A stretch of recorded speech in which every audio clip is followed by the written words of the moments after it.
Okay, hello everyone. Thanks for tuning into this week's lecture. I decided to change the format a little owing to the fact that even in the university where I teach today, we have been advised to switch to what is now called asynchronous learning. This often means that if we were to deliver a talk or a lecture, I would try to record it so as to maintain some kind of consistency in quality. Also, it is a document that you can revisit over and over again. What's nice about putting it on YouTube is that it also has a caption function that does not do an entirely bad job at translating basic sentence construction from English to Chinese. So in the event that you find it difficult to follow what I've been saying, you can always turn the caption on. Failing that, we will be meeting this Saturday. And the best thing about this method of having a conversation with you is that we will now have so much more time on Saturday to have an actual discussion and try out a project. So to start off with, I think it's very important for me to at least admit that I don't consider myself as an oral historian. And if I were to be honest with everyone here, I don't normally find oral history that interesting as a methodology. Now, but however, having said that, I want to emphasize that the key word here is normally. So when I think long and hard about this, it's not because I'm an introvert. It's also not because I don't enjoy interacting with other people or that I actually do have a stronger interest in dealing with archival materials. Uh, Here, I like to add that unlike a normal historian, I don't necessarily only work with archival materials that are text-based or words-based, but also actually I spend a lot of time looking at objects and things with visual forms and dimensions. So it is likely also because many of the historical period that I'm interested in actually stretches back further in time. And as you know, even if there are custodians of local knowledge, of past local knowledge, even if they remain alive today, when you're working with a historical time that is further and further back, one often needs to consider the verifiability of the stories and the interpretive sort of like possibilities of this story alongside other historical methods. We're not here, when I talk about verifiability, it's not about whether it's accurate or not. It's about the possibility or the probability of certain kinds of like interpretation that you invest in the oral history that documents a particular historical period. So very often this involves consulting other documents or looking at it in relation to other artifacts. So the process that I have used oral history is very much in triangulation with other types of historical methods. So therefore, when I say I don't necessarily find oral history that exciting, perhaps that's also not very true. What I'm actually saying is that it can be exciting if we have a better understanding of its limitations, what it can do, what it cannot do, also what we can learn from these limitations and opportunities, only because the first thing we have to remember is that when we think of oral history as an approach or a method to do history, we should start thinking of method or approach less so as a type of formula. Meaning to say, very often we would say something like so and so organizations say this is what oral history is, and this is how you can do proper or real oral history. So I must follow it that way, otherwise I'm not doing it correctly. And that if you apply this and this rule and this approach, you will sure to get this and this result. Or even oral history must be history from below. These are very dogmatic sort of like views and positions to adopt. And rather than and follow this way of thinking about approach and method, I would like to instead ask you to consider how dynamic the process an oral history interview can be. So rather than a series of questions you have to post out, very often when we think of a process in which you have an oral history interview, it is more like a conversation, am I right? Typically, you undertake an oral history interview with some predetermined topics in mind. But often uh, in the interview process itself, there are so many movable and shifting sets of variables. Therefore, an interview is as much a conversation, and no two interviews are alike simply because the interviewer themselves bring different experiences, responses, personalities that will shape the dynamic of the interview process. So I don't expect I will gain a lot of ground interviewing, say, a member of like a feminist organization as opposed to maybe a woman interviewer who will bring with her a different set of relatable gender experiences that might uh, that might shape a very different sort of like interview outcome uh, compared to if I were to sort of like do it as a male interviewer. I bring this up only because in Malaysia we tend to have a tendency for rote learning, right, to pass on certain kinds of like formula as if there is a tried and true method of doing something. But in the humanities, this is not often the case. Nothing expressed this better than really our sejarah textbook, right? This one, sorry. Yeah. Uh, Actually, we file the facts, we remember the facts, and then we sort of like apply it and answer those questions that were asked during the exam. But actually, that's not quite accurate. So one of the great joys about flipping through old sejarah textbooks, for me, is actually what students draw in them. You might have done this yourself. It certainly helped me to pass time, not to mention get an A for my sejarah. But more importantly, what it shows is that we can think of these uh, as an approach to adding these sort of like, you know, drawings or contengan or doodles as something, adding something or changing the formula or pushing the conventions. And you can think of these as some kind of creative interventions. As long as we remember that the process of reflecting on why we sort of like do these changes or make these additions or do these experimentations to the existing method, why we're doing it, as long as we remember to reflect on it, I think we might sort of like gain something, a better understanding of the method itself, rather than just do something differently for the sake of doing it. Uh, so, so given that I'm not an expert in the field, and given that if I do use oral history at all, I don't do it in the conventional way. I do it in ways that would break almost every single sort of like conventions in any single sort of oral history guidebooks that you can find out there that you can download online. So the method I have, the methods that I have that are that has an oral historical dimension to it that I have used have always been used in relation to other historical methods and approaches that are more archival. So I guess for this week, what I'm trying to introduce is are some of the visual methods that I feel could potentially enrich your oral history project. These are sort of like approaches that you can think about. Uh, there will be 4 videos in total covering different approaches. 2 of them will be released today on Wednesday and the other 2 on Thursday, tomorrow at noon. This will give you a bit of time to reflect on the content of the first 2, since they're a bit dense, before you move on to the next 2.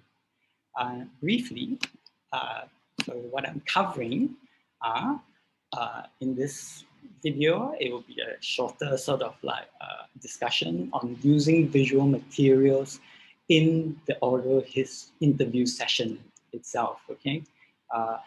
And then in the following video, what I will talk about is the process of working with pre-existing visual materials from archives or personal collections to complement oral historical project. Then we get to do something a bit more creative, and this would be something that is less orthodox in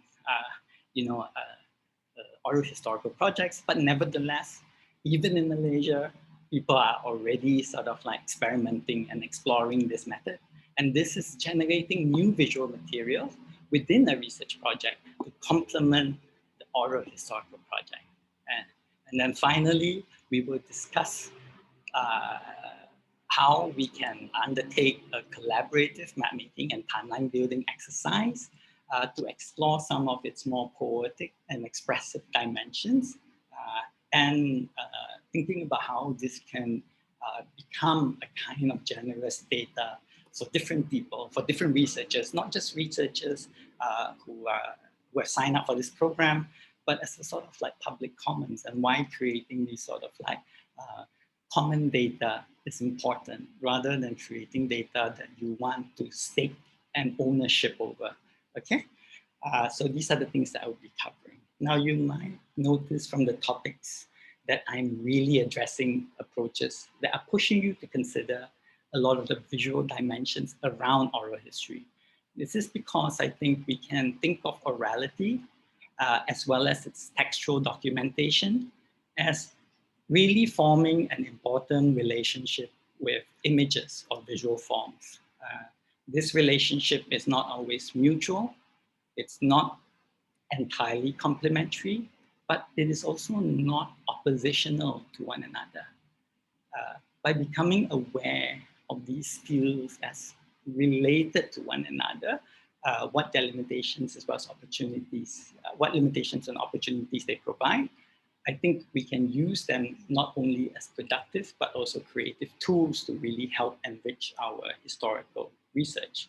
And this is partly, I guess, in response to how research in the arts, humanities, and social science today, if you read some of the recent research that comes out in all these various sort of like disciplines, across different disciplines, there is what is often called since the 1990s a kind of visual turn, right?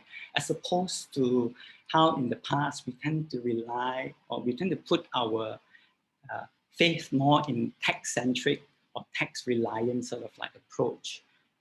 So today we no longer think that communication or really only happens through words, through the use of words. We understand communication is happening on so many different levels, from body language, from using sort of like symbols, from using graphic representation, from even things that are, signs and that are quite sort of like ambiguous. But all these constitute sort of like forms of communication that really needs patient observation and interpretation. So visuality, this leads a lot of researchers to begin to recognize that visuality and visual representations not only actually shape lived experiences in our current digital age, given that we're so reliant on social media, whether it's Facebook or Instagram, as platforms where we're bombarded with so many visual registers, right? So given that we live in such an image-saturated age, we're beginning to also realize that visuality and visual representation are not only important in our time, but actually we are also becoming more and more aware of its power in the past, right? So think of the photo studios as a site which you can go and take a photograph, and this photograph would survive down to today as a family heirloom in your family album. So the challenge is, how do we sort of like read them? How do we make use of them? How do we make it tell stories? The challenge is because I think all of you are already aware of this. Visual materials are mute. They're quiet. They cannot, when you want to use them as a sort of historical source, and if you want to sort of like use them as a kind of evidence, we need to lean on words to create meaning, right? So oral historians very often have been advised to bring a camera to the interview, to take pictures of the interviewee, material objects and living surroundings, or better still, to bring along a photographer to take a series of photographs that can then be matched with the interviews. So if you want to understand the people we interview, people who grew up in the visual world, I guess we need to know their images, or at least a few of them. And we want to understand how they were shaped by images. We need to start asking them to tell us about them. So a lot of this session is going to be about dealing with this thing. So because visual images or materials are often ambiguous, they're often mute in the sense that they don't communicate directly the message that they contain. As a sort of like a language, if we want to use a metaphor to describe visuality or images as a kind of language, they contain the possibilities for us to generate multiple meanings from them, meaning that they invite multiple sort of like the interpretation of multiple sort of like meaning. And these multiple interpretations can coexist within a particular image. So, but I think what is more important for us to at least acknowledge at this stage is that even if there are multiple meanings within a single image or a single sort of like visual form, we have to remember that these sort of like stories, the additional sort of like stories, are not only additions to the stories told in traditional oral history interviews. Rather, sometimes they can be revealing, or they can be very illuminating, interesting, in the sense that they often run counter to what we call the master life stories that is recorded using the conventional oral history interview format. So the life stories, and these are the master life stories, are sort of like the narrative that we feel comfortable telling ourselves and telling it to others. So memories, however, evoked by photographs, often are not only simply memories in addition to that, which is recalled. So they don't just add spice to it. They might contain details that might even trigger certain kind of like repressed or suppressed sort of like forms of memories rather than forgotten. Then these contradicting, difficult sort of like memories that might occasionally surface if you were to bring a photograph into, say, an oral history interview, could at times contradict the master life story that is being recorded. And when it happens, rather than view them as destroying, the neat story that your interview subjects wants to tell, it actually sort of like points to the very interesting kind of tension as in memory studies itself. What it does, it really enhances our understanding of sort of like memory as something that is fluid and something that is that requires our very patient and active effort to interpret them, to understand why they're so sort of like valuable. So when we think of using photographs in interview, we often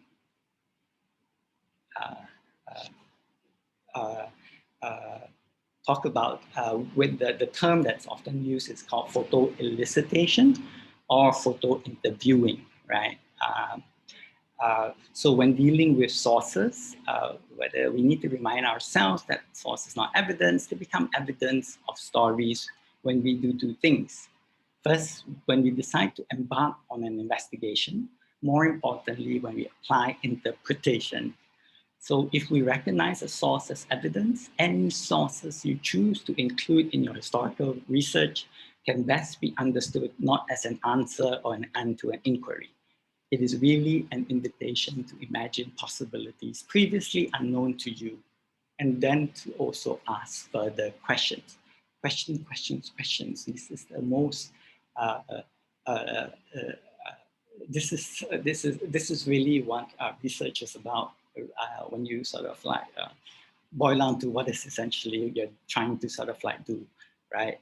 It's to question not only your subject, but to question yourself whether your method is valid, whether it's giving you answers that really satisfy your curiosity, what is being sort of like what is absent, what it doesn't sort of like reveal, and how are you going to sort of like figure a way to sort of like get around the limitation of that particular method. Okay, so when it comes to using photographs in interview, what I'm going to sort of like talk about in this section is that we can think of how two sort of like main points. The first is how do we conceptualize images, the relationship between images, memories, and stories. And the second point is really on the range of strategies and practices around that. So you have a bit of an understanding of the theory, and then also some of the practices that people have applied in order to solve some of the questions that come up when they try to theorize about the relationship between images, memories, and stories.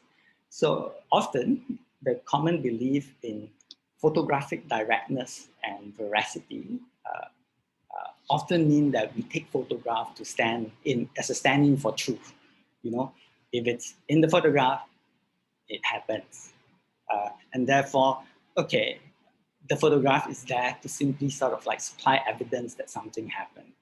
However, first, we really should be aware that the photograph is a constructed form of representation. People pose for the photograph. So even while we acknowledge that the photograph is some kind of carrier of truth, now this is different today with digital photography, where the digital sort of like format then allows for a kind of manipulation of that truth that analog photography doesn't have, right, in the past. Doesn't really, that has a very different sort of like relationship to sort of like this idea of truth. So nevertheless, I think it is important to remember that in all cases, when we look at a sort of like photograph, we have to remember that it is a form of, it is a constructed sort of like form of representation. Meaning that people actually pose for the photograph, or the photographer himself actually frames the photograph in a certain way. But why is this awareness useful for the researcher who's doing sort of like historical research? I think partly why it's sort of this awareness might be useful is that when we think about it in relation to what we understand memory to be. And briefly, there are two approaches to understanding memory.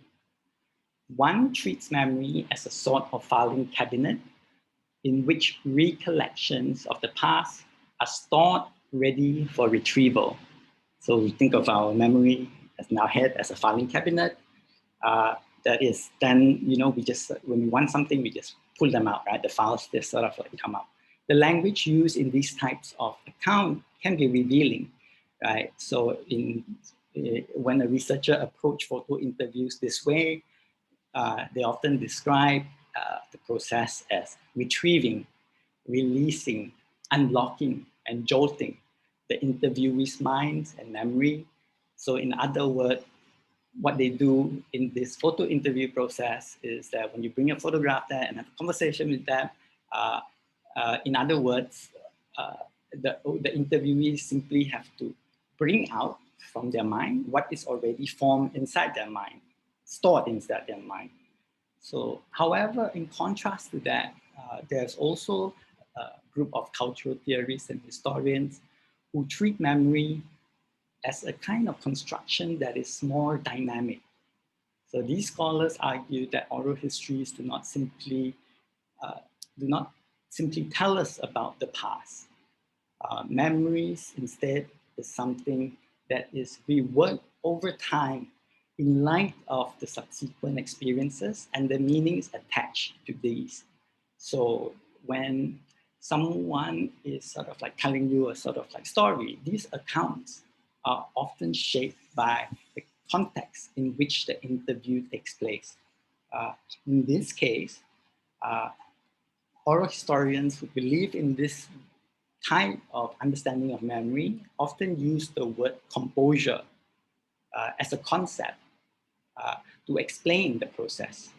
And composure here refers to how people try to construct an account of their memories that contributes to a version of themselves with which they actually feel comfortable with.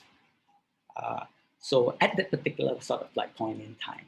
And this way of thinking about memory also partly explains why different interviewers will bring out very different kinds of like interview subjects or content from the interviewee, because the interview process is recognized as something that is very dynamic, and that when you tell a story, you are also participating in a process where you're communicating a, uh, to another person a version of themselves that you feel comfortable with, uh, right?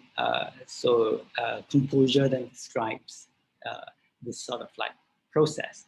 Uh, so these are these are two competing schools of understanding sort of like memory, right?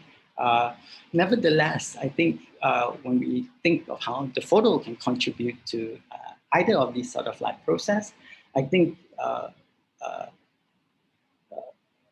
in general, there's a recognition that photographs can be a very powerful sort of like stimulus, uh, but not always the case.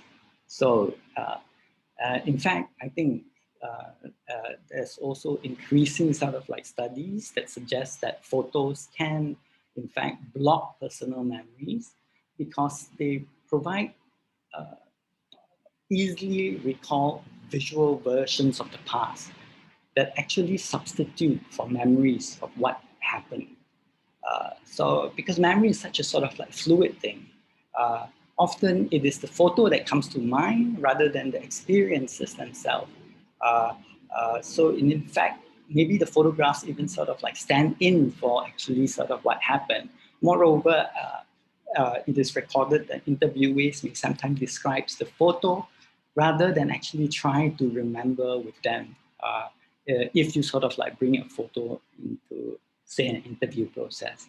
In some instances, photos are cues to well-rehearsed sort of like stories, especially if the interview subject is someone who is popular enough that many different historians have gone to that person, and the person has told that stories over and over again. And in some ways, the photos serve as simply as a signal card to say, okay, I need to sort of like say this and this to make my story more complete and whole. So it helps you to package a neater story to that the person wants to sort of like tell to other people. And it might not be an accurate version of like what actually sort of like happened. So photos are also sort of like noted and recognized, but uh, uh, uh,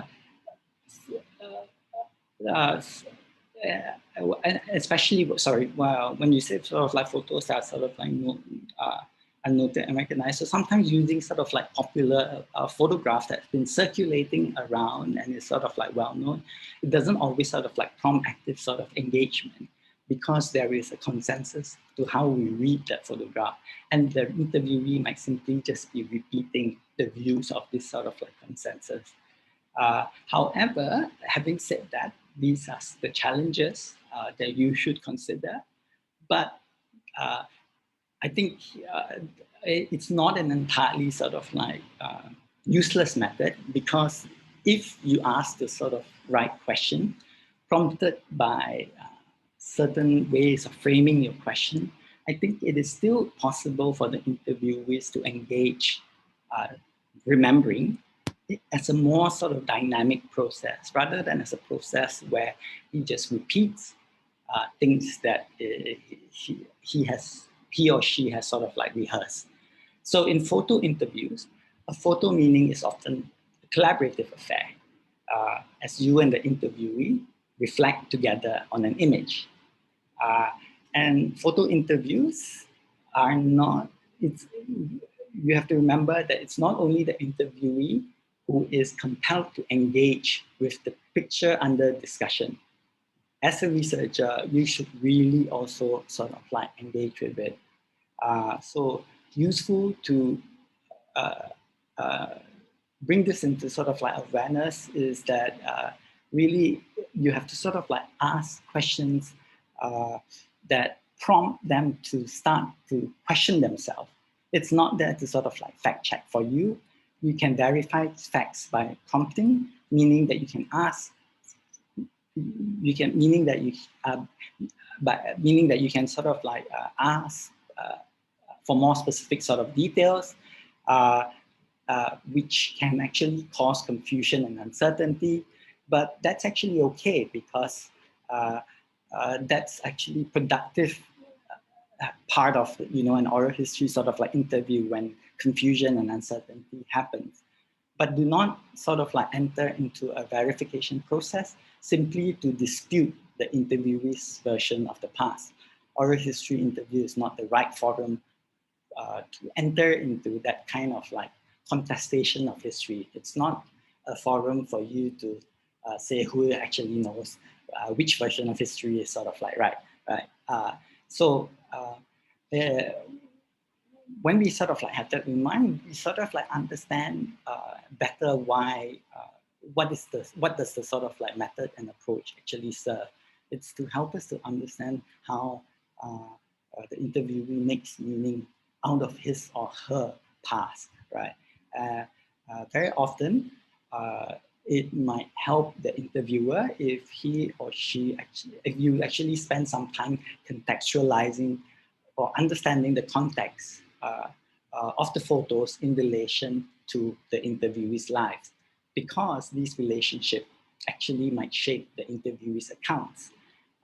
They might also provide opportunities to explore different moments of meaning making. So try to understand personal photos in their original context with the captions or descriptions that accompanied them. Attend to other contemporary sources such as personal letters or diaries, or often look at what is at the back of the photograph and see if there are notes scribbled on it. If the photograph is placed or within a family album, what kind of other photograph exists within this family album? And why do you think the person pick or select this particular photo to weave into sort of like the narrative that they want to tell you? So it is often helpful to take note of which photograph is selected for the interview process. Important to ask who did the choosing and prompting. So I point this out only because a selection is a choice dictated by concerns at the time of the interview rather than when the pictures were actually sort of taken. So because the selection is made for the oral interview, it represents a present day agenda, meaning the interviewee wanted to select the photo for a particular purpose or agenda, which is to tell you a story using that photo. Therefore, consider also what is absent from the selection. This is typically revealed by looking at and talking about photo collection. But very often absences are difficult to detect when working with only a small selection of photos that have already been pre-selected. In such cases, if that happens, perhaps reflecting on the photograph chosen for discussion, we might want to then sort of pay attention to what do they see in these photographs? What do your interview subjects see in them? What do they talk about? Or actually, what do they ignore in the photo? So the photo itself have captured so many different sort of like details that often there are details that are conveniently glossed over or ignored. Uh, why is it sort of like ignored? These are questions to always have in the back of your mind as you're having that conversation. How do the photographs relate to one another? Uh, so typically photographs today exist either in someone's computer, smartphone, or a physical book called the photo album, right? I think that some of you old enough to actually know what it is. But no matter what people say to you about the differences between digital and physical photograph, one thing is certain, the experience of looking at photograph, whether you are scrunched up, scrolling down your smartphone, or getting all annoyed, going through every single folder on your hard drive, shouting and cursing, like, where the hell is my, my photograph, or actually leafing through the pages of a photo album, all these experiences are always embodied. What this means is that the process of viewing a photograph is a physical activity that carries a whole range of emotions and experiences. Watch how the interviewees physically engage with photos and collections as visual material and material things, and how they react when touching, viewing, and talking about them. Consider how this will help you to understand how photographs under discussions are navigated. Whether in the form of album, folders, or smartphones, the information there is always going to be overwhelming, and it requires a navigator. You are not the navigator because you don't know how to make sense of all the photographs. But through talking about it with the interviewee, uh, whether it's merely commented on or ignored, I think the interviewee, you will be able to get a sense that the interviewee is navigating a visible path through their collection and shows us how they make meaning out of out of the collection of images that they have by constructing a story for you to listen to, for you to sort of like listen, right? So I think the other sort of like possibility that you might be considering is that the photographs for discussion during an interview is something that you choose as an interviewer. That is, it's something that is chosen by the interviewer, and that you might bring specific photographs you have found elsewhere that you actually want certain clarification on, or that you can think, or that you think, by bringing those photographs that you can find something else, you can help jog the interviewee's memory. If this is the preferable approach, you might also want to consider, what do you yourself see in those photographs? What kind of responses you are hoping to draw out from the interviewee? Does it merely confirm your own assumptions about the topic? I think it is at this point useful to bring to at least your attention an article that I post on the file sharing platform online on Google Drive, I think, where in Laura Ann Stoller and Karen Strassler's article, where although it's a bit long and difficult to read, I think it's a very powerful reflection on our understanding of, to move us to think more critically about understanding of oral history as a methodology.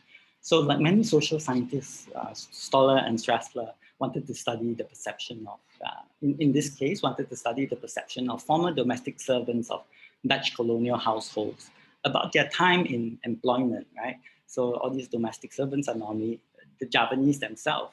So in a typical, it's a very typical sort of like noble project of wanting to recover other voices from below, part of trying to sort of complicate our understanding of history by focusing on the perception and lives of the ordinary people.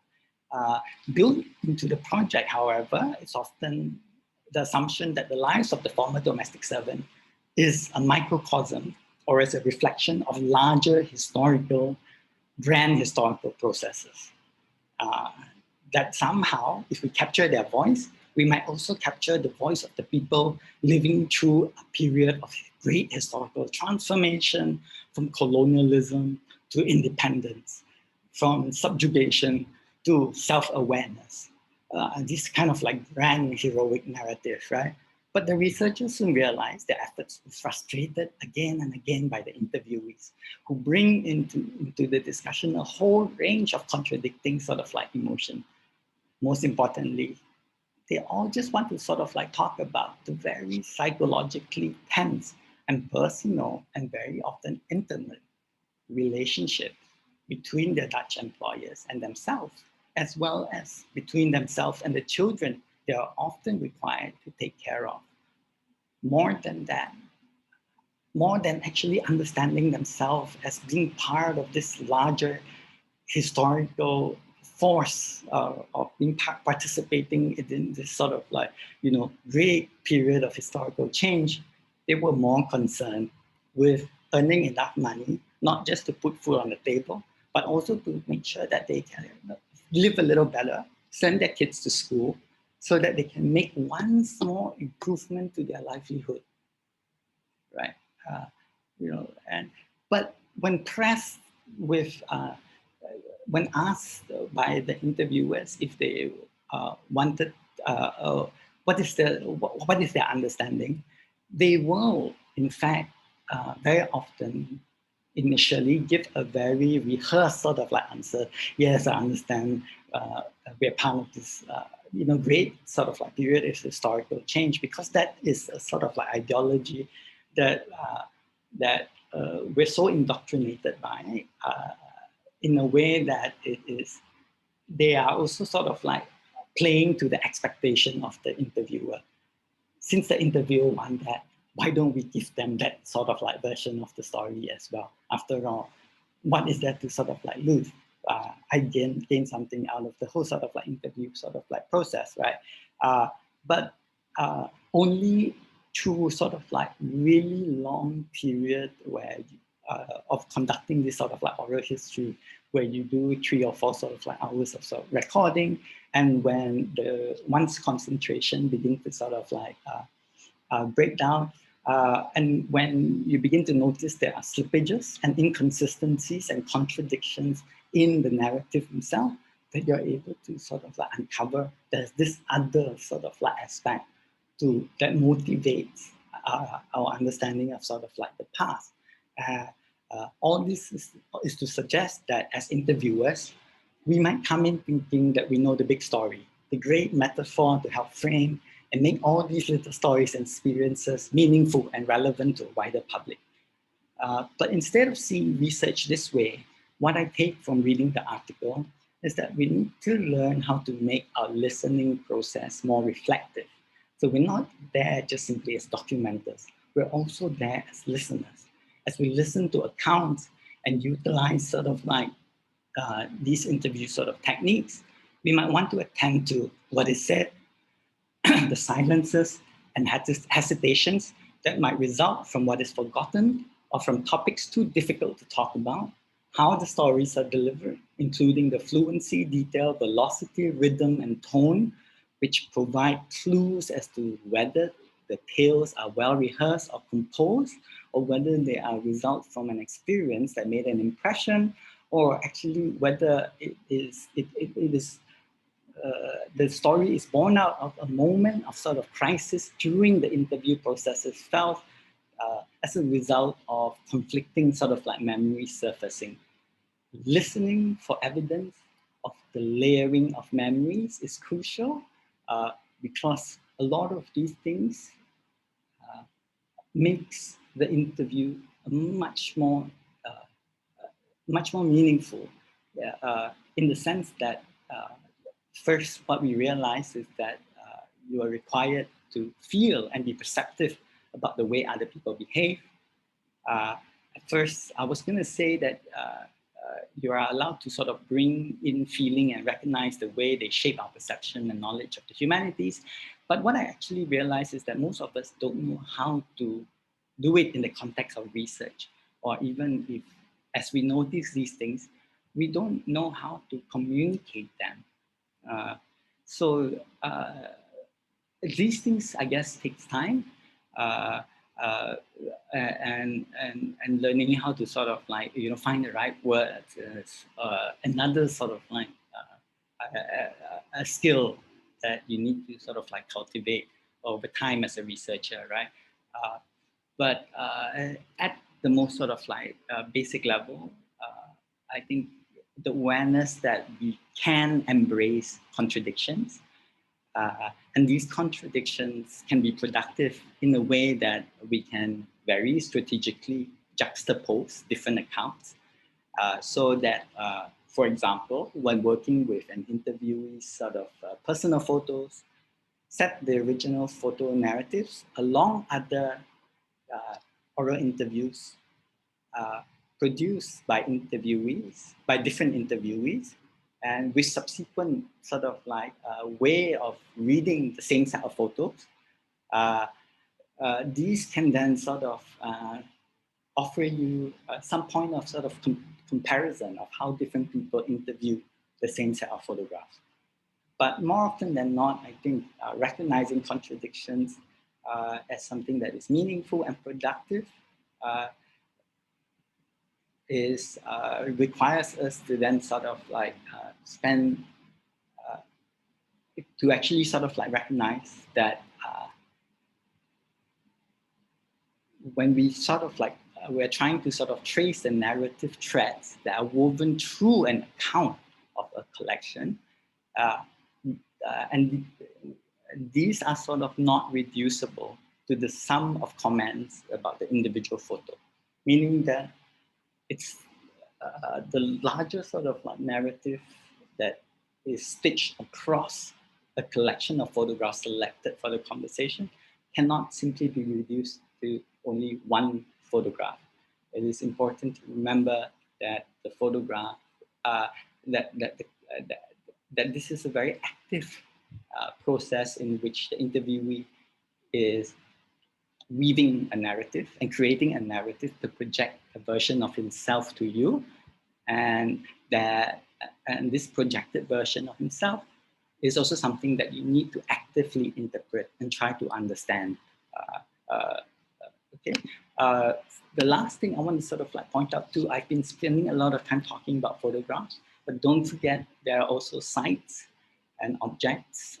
So I'm putting up on the screen here a site that a little village called Chania in Klang that I spent some time, working on, and actually, uh, being there with the medium, having him sort of like give me a sense of, the village sort of the village, cultural institutions within the village itself, and also, talking to him about the object or objects like the senxiang or the statue of a particular deity that you see here, a very peculiar deity that actually wears a hijab and is recognized as a Javanese princess in that Klang village temple. And these are sort of, they themselves, the site, the village, and the sort of like object themselves are also very historically sort of like rich triggers for an oral history sort of like stories, for oral history stories to emerge from them. So don't forget that we shouldn't only sort of like limit ourselves to actual textual documents, whether they are in the form of epigraphy or tupu or newspapers. But if we were to look at sort of like images, we shouldn't limit ourselves to just photograph. We can think of also site, meaning the place or the environment in which the cultural phenomena you want to study can become a productive sort of like avenue to discover how people make sense of that place, and also how objects themselves can be carriers of very important sort of like life stories and histories. Okay, I'll see you in the next lecture.